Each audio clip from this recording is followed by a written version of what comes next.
ಉಡುಪಿಯ ಶ್ರೀ ಮಧ್ವಾಚಾರ್ಯರು 13ನೇ ಶತಮಾನದಲ್ಲಿ ಸ್ಥಾಪಿಸಿದ ಶ್ರೀಕೃಷ್ಣ ದೇವಸ್ಥಾನ ದಕ್ಷಿಣ ಭಾರತದ ಪ್ರಮುಖ ಯಾತ್ರಾಸ್ಥಳ. ಇಲ್ಲಿ ಶ್ರೀಕೃಷ್ಣನ ದರ್ಶನವನ್ನು ನವಗ್ರಹ ಕಿಟಕಿಯ ಮೂಲಕವೇ ಪಡೆಯಬಹುದು.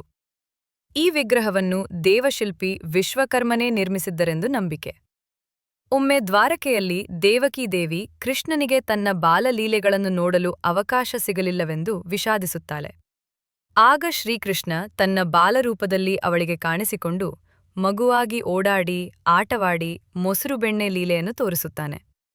ದೇವಕಿ ಅದನ್ನು ನೋಡಿ ತಾಯಿಯ ಪರಿಪೂರ್ಣ ಆನಂದವನ್ನು ಅನುಭವಿಸುತ್ತಾಳೆ. ಈ ಸಮಯದಲ್ಲಿ ರುಕ್ಮಿಣೀ ದೇವಿ ಅಂದರೆ ಲಕ್ಷ್ಮೀದೇವಿ ಬಂದು ಆ ಸುಂದರ ಬಾಲಕೃಷ್ಣನ ರೂಪವನ್ನು ನಿತ್ಯ ಪೂಜಿಸಲು ಅವಕಾಶ ಕೋರುತ್ತಾಳೆ.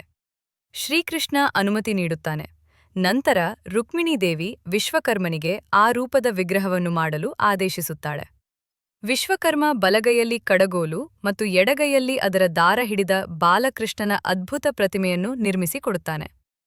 ರುಕ್ಮಿಣೀ ದೇವಿ ಅದನ್ನು ಪೂಜಿಸುತ್ತಾಳೆ. ಶ್ರೀಕೃಷ್ಣ ಪರಂಧಾಮಕ್ಕೆ ತೆರಳಿದ ನಂತರ ದ್ವಾರಕೆಯನ್ನು ಸಮುದ್ರ ಮುಳುಗಿಸುವಾಗ ಅರ್ಜುನ ಆ ಪ್ರತಿಮೆಯನ್ನು ರಕ್ಷಿಸಿ ರುಕ್ಮಿಣೀ ವನದಲ್ಲಿ ಪ್ರತಿಷ್ಠಾಪನೆ ಮಾಡುತ್ತಾನೆ.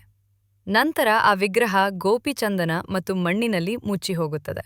ಆ ಬಳಿಕ ಮಧ್ವಾಚಾರ್ಯರು ಅದನ್ನು ಕಂಡು ಪತ್ತೆಹಚ್ಚಿ ಉಡುಪಿಯಲ್ಲಿ ಪ್ರತಿಷ್ಠಾಪನೆ ಮಾಡಿ ಇಂದು ನಾವು ನೋಡುವ ಶ್ರೀಕೃಷ್ಣನ ದರ್ಶನವನ್ನು ಭಕ್ತರಿಗೆ ಕಲ್ಪಿಸಿದ್ದಾರೆ. ಇಂತಹ ಕಥೆಗಳನ್ನು ಕೇಳಲು ನಮ್ಮ ಸ್ಟೋರೀಸ್ ಇನ್ ಕನ್ನಡ ಚಾನೆಲ್ಗೆ ಸಬ್ಸ್ಕ್ರೈಬ್ ಮಾಡಿ ಮತ್ತು ಶೇರ್ ಮಾಡಿ.